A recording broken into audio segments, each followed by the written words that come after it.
Hilliard. I got so much motherfucking design on right now. Break it down, bring it back, make it clap. I got 3 old thoughts, new block, where that thing. Bitches on my line, and you know. Assalamualaikum. Waalaikumsalam.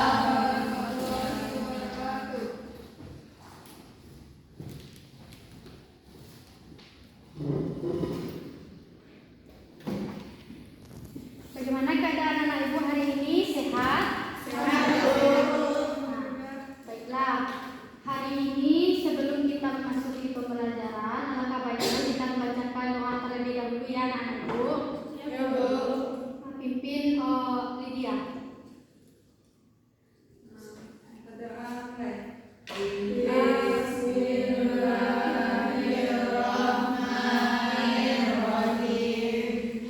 Dengan mengucapkan bismillah tadi, semoga pembelajaran kita dari awal sampai akhir diberkahi oleh Allah Subhanahu wa taala.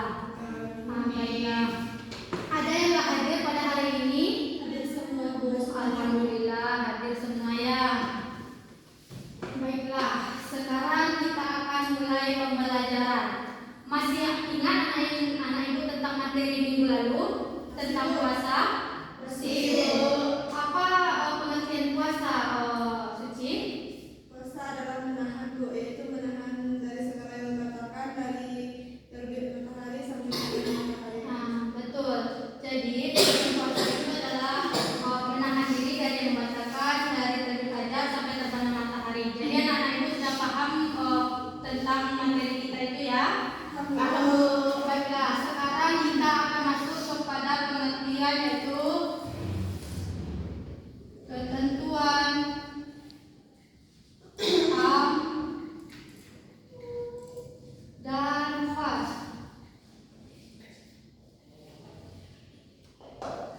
Pernah anak-anak ibu mendengar tentang pengertian am atau khas tersebut?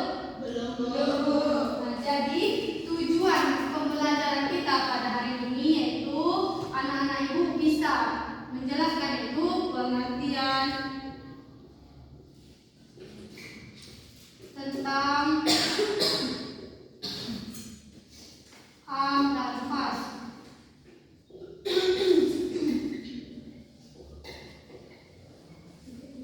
Dan apa-apa saja yang termasuk kepada am dan khas tersebut.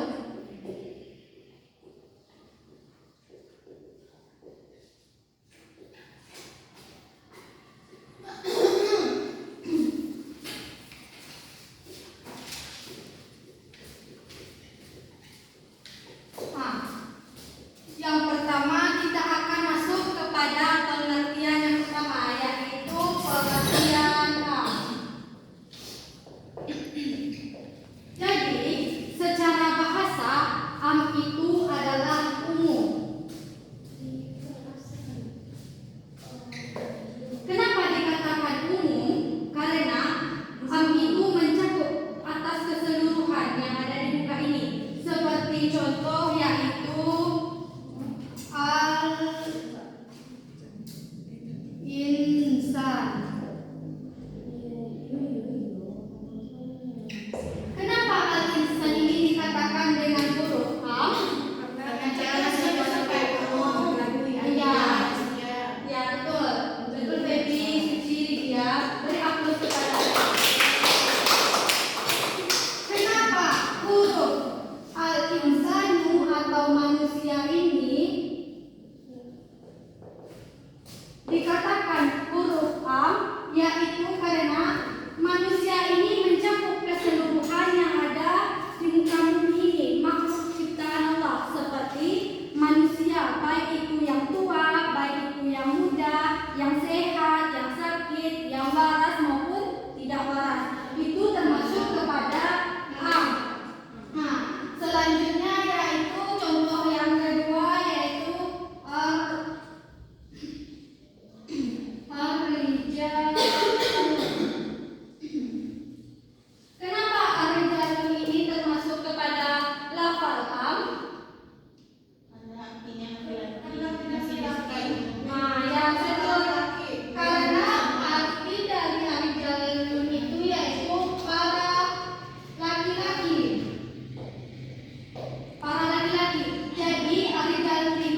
Selanjutnya kita akan masuk kepada pengertian khas. Ada yang tahu apa itu khas? Khusus. Ya, jadi khas itu secara bahasa adalah khusus. Kenapa kami itu khusus, Feby? Karena sesuatu yang tidak mencapai sekaligus. Ya, karena sesuatu yang tidak mencapai sekaligus atau kekhususan itu dibuat oleh khas. Contohnya seperti ini. Rajulun dan an-nisa.